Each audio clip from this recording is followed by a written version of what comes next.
Iran US വെടിനിർത്തൽ കാലാവധി ദീർഘിപ്പിക്കില്ലെന്ന് Donald Trump. ധാരണയിലെത്തിയില്ലെങ്കിൽ കടുത്ത നടപടിയെന്നും ഒരു മാധ്യമത്തിന് നൽകിയ ടെലിഫോൺ അഭിമുഖത്തിൽ ട്രംപ് പറഞ്ഞു.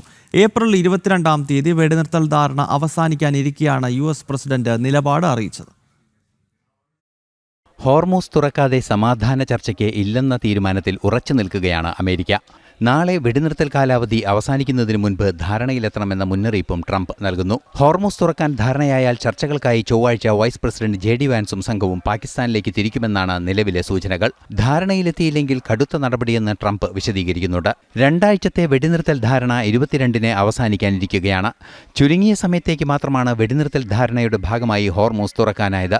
ഇക്കഴിഞ്ഞ ദിവസം ഹോർമൂസിലെ ഉപരോധം മറികടക്കാനെത്തിയ ഇറാൻ എണ്ണ ടാങ്കറിന് നേരെ US കപ്പലുകൾ ആക്രമണം നടത്തിയിരുന്നു. ആക്രമണത്തിൽ ഗുരുതര കേടുപാട് പറ്റിയ കപ്പൽ US പിടിച്ചെടുക്കുകയും ചെയ്തു. ഇതിന് പിന്നാലെയാണ് ചർച്ചകൾക്കില്ലെന്ന് ഇറാൻ അറിയിച്ചത്. 2ാം ഘട്ട ചർച്ചകൾ നിലയ്ക്കുന്ന പക്ഷം ശക്തമായ ആക്രമണം ഇറാനെതിരെ ആരംഭിക്കാൻ സാധ്യതയുണ്ടെന്നാണ് പുറത്തുവരുന്ന സൂചനകൾ. ഇന്റർനാഷണൽ ഡെസ്ക്, ജനം.